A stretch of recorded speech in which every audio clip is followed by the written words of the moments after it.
Hello again, everybody, and welcome to another edition of My Faith with Homer and Pip. I'm Tom Pippins. The legendary Steve the Homer True is my good friend, along with another great pal, Brent Young, who does our producing. And Homer said he's an amazing young man.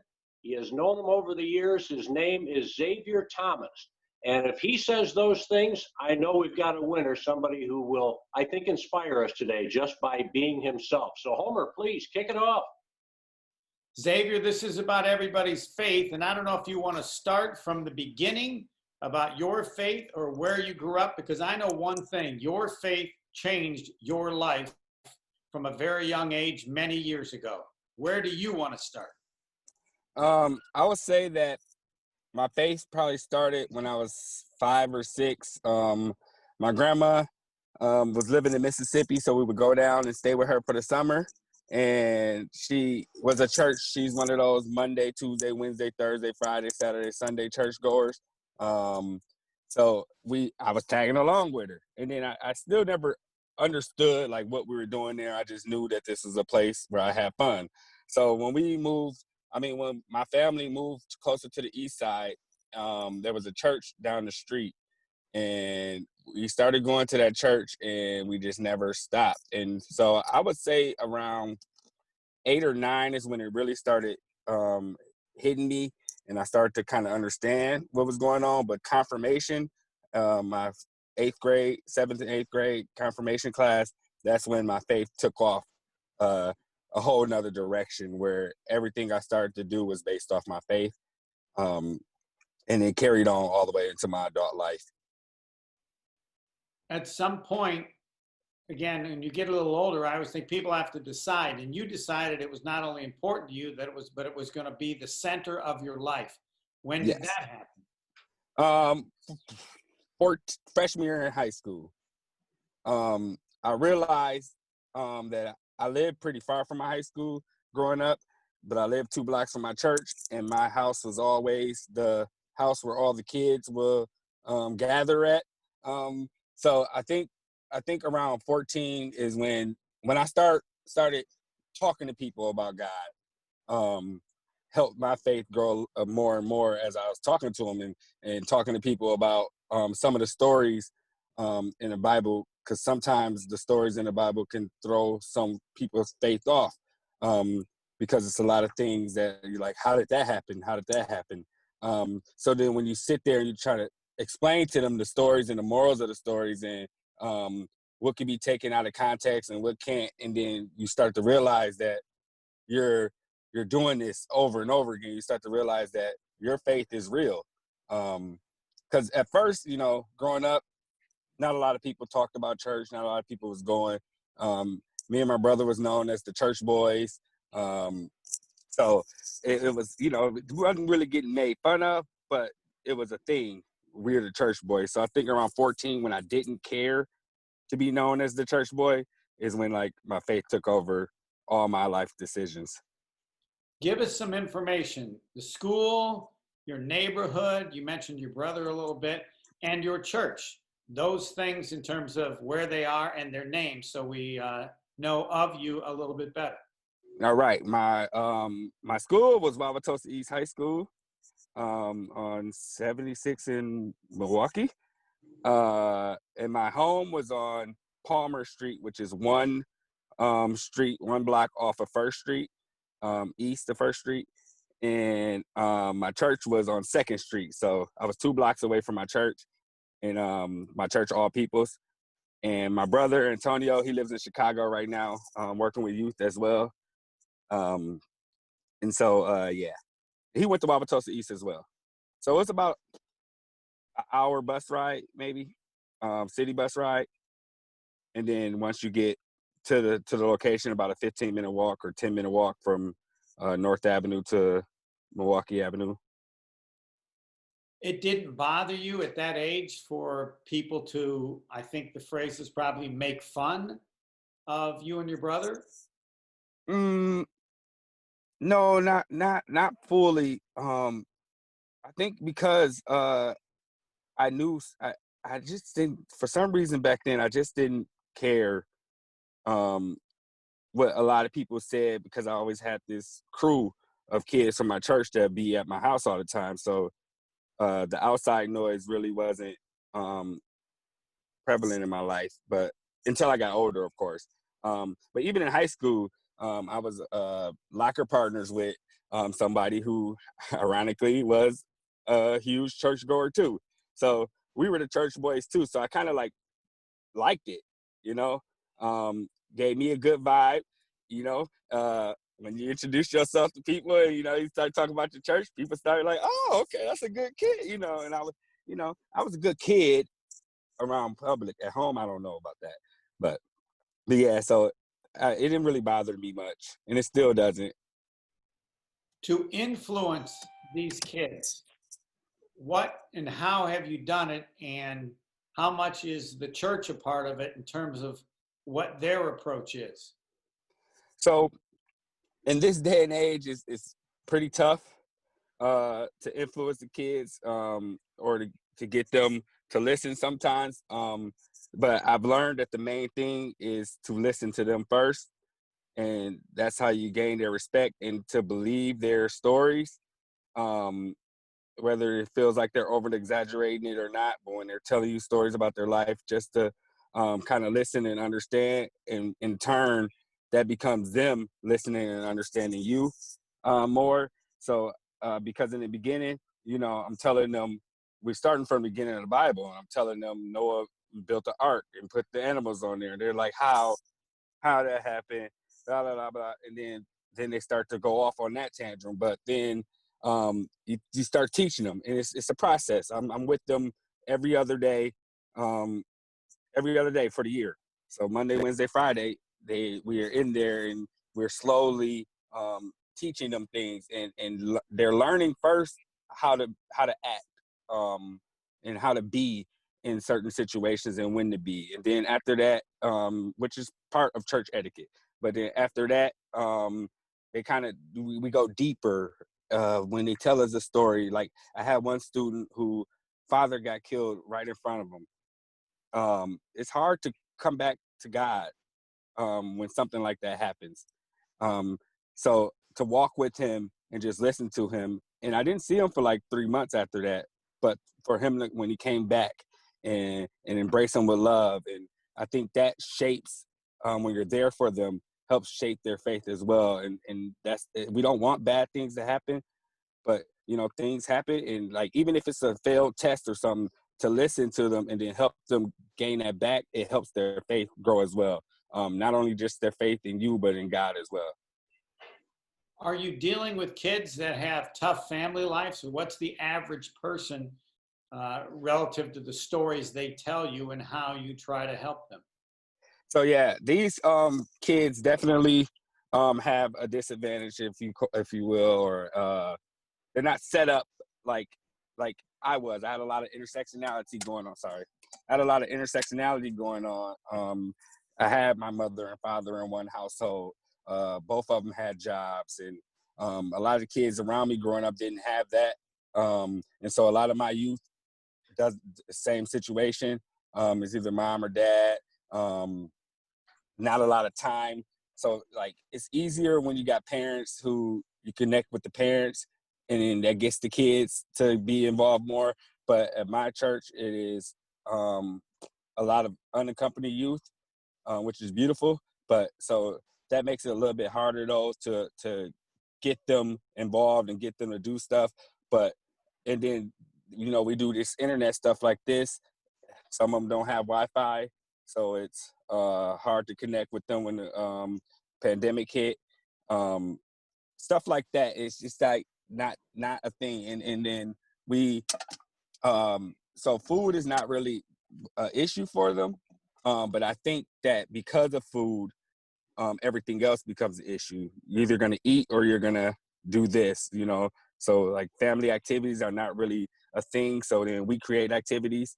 We have a barbecue every Wednesday during the summer type of thing, so they can experience things, and we take them fishing. So small things that people probably do on a regular basis, some of my youth have never done before. I took them to Bartlett, Illinois, to another church on a retreat, and they thought it was heaven on earth. And We're in Bartlett. Nothing against Bartlett, but there's not much in Bartlett other than that church in the school. So they was like, they have Walmart, they have a Target, they got Dunkin' Donuts. So they was real surprised off of what they have and what they don't have. And so that limited experience in life, it actually helps push me, because they could do this too.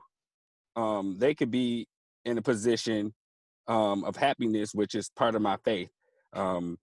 They could be in a position, even when bad things happen, to remain faithful, and the happiness will come after that.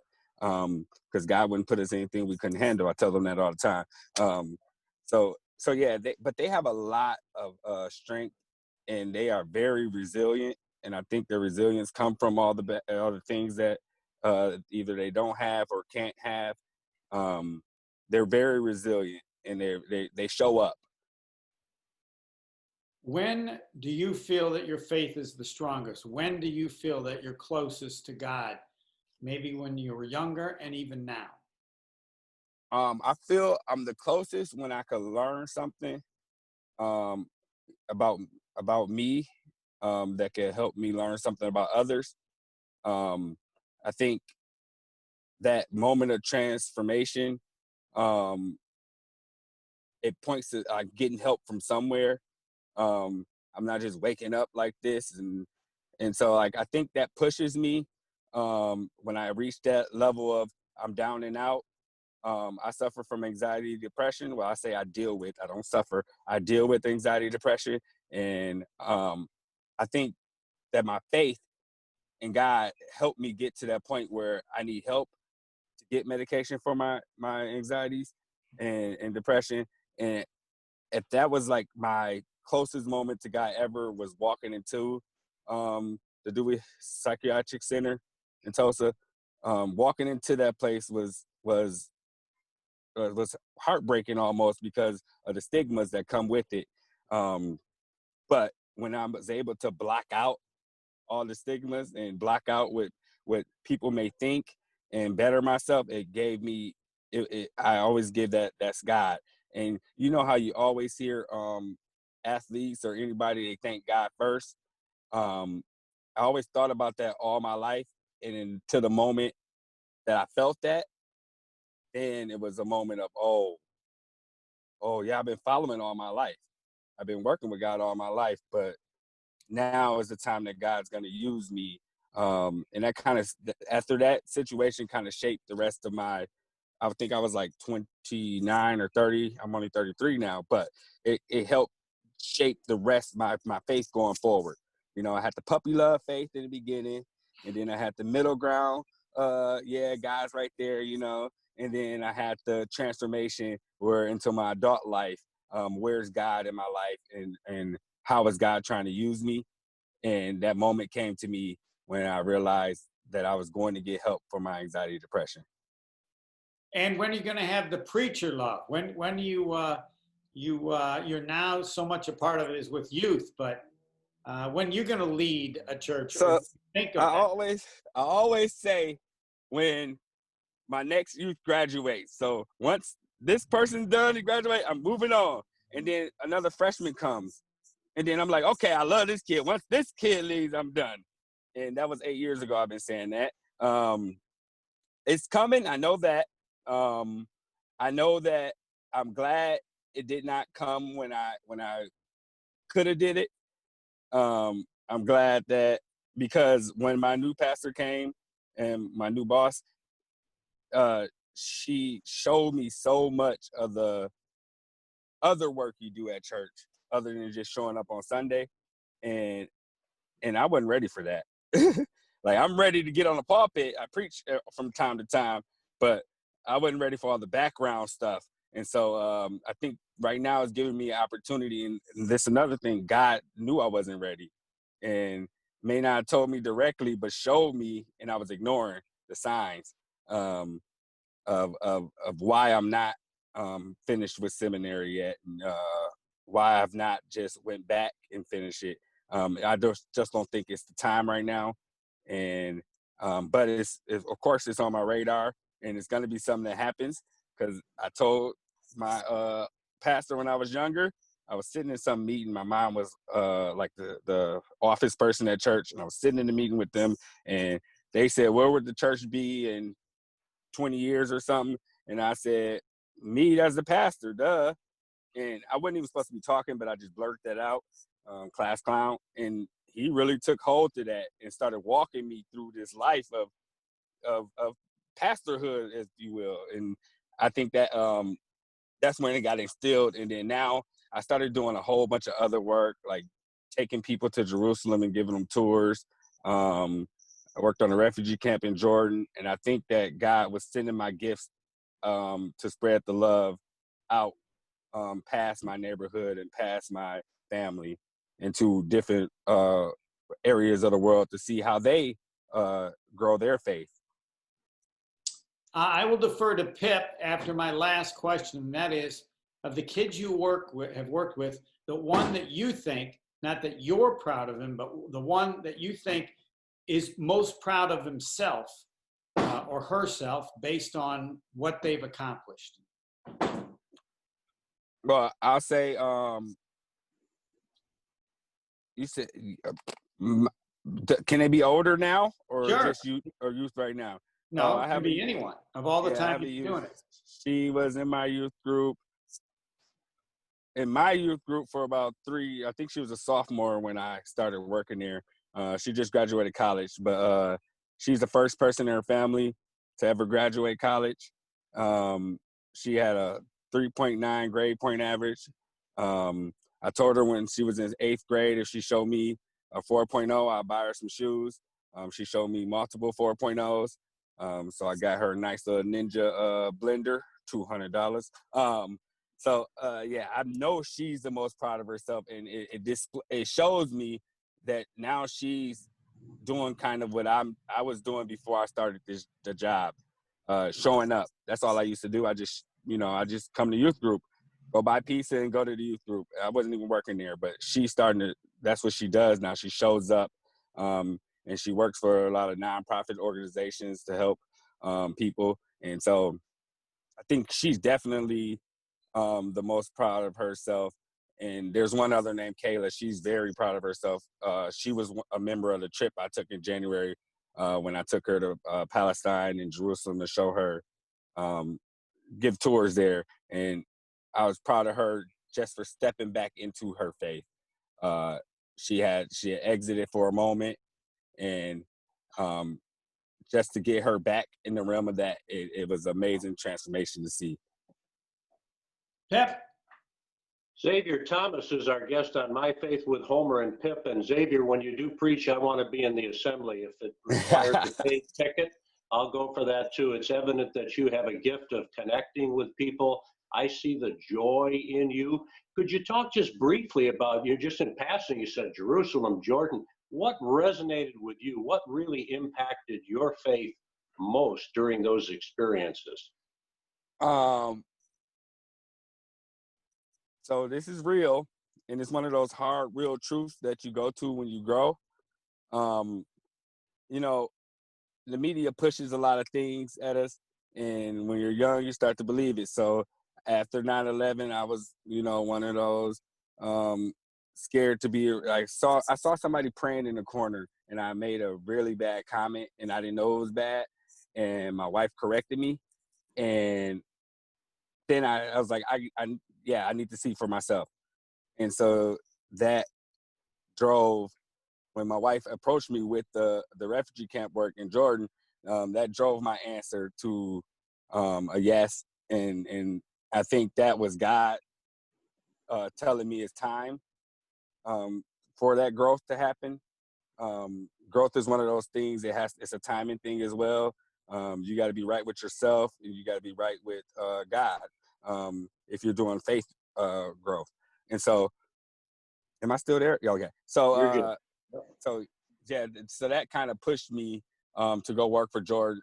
Work in Jordan. And then once I got there, and I figured out how wrong I was, I started to think about what else I was wrong about. What else is real and not real in my life? And so God really spoke to me. When I say God spoke to me, is not like a la la la talk. It's more of a showing of a talk. It's more of a I'm gonna lead you the way you follow type of thing. And I was getting pushed, and sometimes that faith and that push comes from someone else. And I think my wife gave me most of that, the redirecting of my life, and my thoughts and my beliefs. And so that was all God, if you ask me, working through my wife. Xavier, I've got one more, Pip. One more. I'm wondering, so much discussion has been about the death of George Floyd, the killing, and how that fits, because I know in your leadership with young people, it's something that you've talked about, and listen, direct, give us some insight there. At first, of course, the anger happened. My youth was angry at everybody. They already felt that they wasn't loved outside of the church or in their schools, and so they felt like the love wasn't there. And then after that, most of them, at first it was a numb feeling. They didn't say much, didn't do much. It was just like they were normal. And then you could start to see it creep in on them. And then I saw fear creep in. And once the fear crept in, that's when I knew that it was my time to listen to them and how they feel. And it's sad in a sense because they're used to it. It's something that it's like almost expected to happen. So their pause in that, in the way that this all been happening. So my kids were not looting, but they live in a neighborhood where people were. So we get the stories for why that anger and that you see me now. Oh, now so it's always like that in our community. Is they don't see you unless you're a sports athlete or you're in trouble. So and the phrase dead or in jail get tossed around so much that they don't make goals and plans for life. So I think that fact that when death happens, it doesn't really affect them as much as other people. It's definitely it's a pain, but it's not like they think like, okay, that was him, so it wasn't me this time. Next time it could be me. So then they don't have time to grieve what happened because they're back with their head on a swivel. And their biggest fear right now is it happening to one of their parents. But they're resilient. Like I said earlier, they're resilient and they know who they have in their corners. And so they know that they got outlets to talk to, and they know that we are here to listen. And that I say listen a lot because that's the key to a lot of things in life right now. It's just listening. But they're definitely uplifted right now. They are in high spirits. They are, every time something like this happens, they get more and more into this justice work, and more into reform and being a part of that. And so I have no shadow of a doubt that each one of my youth are voters, and they will always be voters, when it wasn't like that when I came 8 years ago. Xavier, I was with a friend this morning who happens to be Black, and we talked emotionally. He's really successful on all levels, sports, business. He grew up in a difficult neighborhood. He says, I have friends who, went to jail, murder, difficult, but he was able, with love of family and again to himself.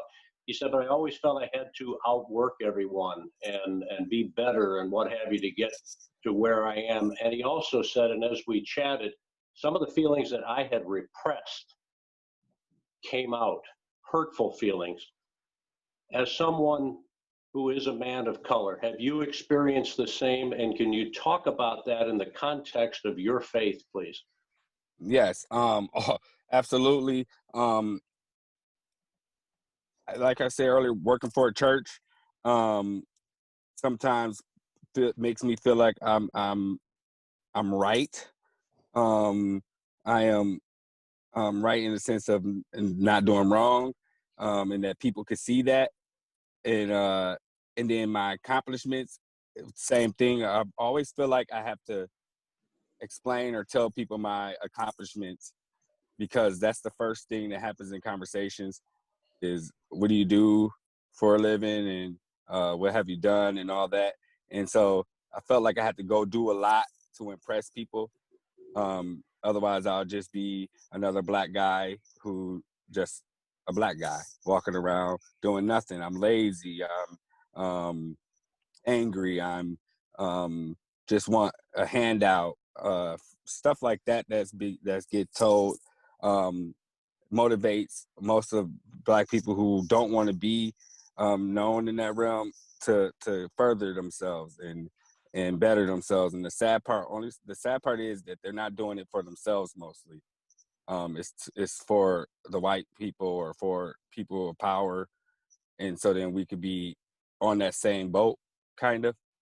And I think I definitely so I'm a very humble person, and so I don't necessarily say my accomplishments all the time. You got to ask me, and so when I don't do that, I feel like I'm less than the next person, or less than the other black people who are doing something, or what's that word? Success. And so, yeah, I think that chasing that success for the wrong reason could be harmful to your own self. And I think I learned that, like, as I got older, but definitely in my 30s, it started to shape itself that I don't have to impress people with my accomplishments. I'm already impressing the people that I helped, or that I help now. And so I think that drives me past the point of, I'm doing this so then the next person can appreciate me. Xavier Thomas from All People's Church. If we could interview one of your kids or the people you've worked with, what's the first thing they would say about you? And the first thing you tell them, take it away. The first thing that they would say about me would be that I play too much. I'm always messing with them, I be having fun. I have a lot of fun. I'm always walking around smiling. I'm just like la la la la la, and they would say I'm crazy and I'm funny, and I'm definitely, I play too much. Would you say what I would say about them? Well, or what, as far as your faith, because okay. Clearly that's your involvement. It comes through the church. You meet at the church.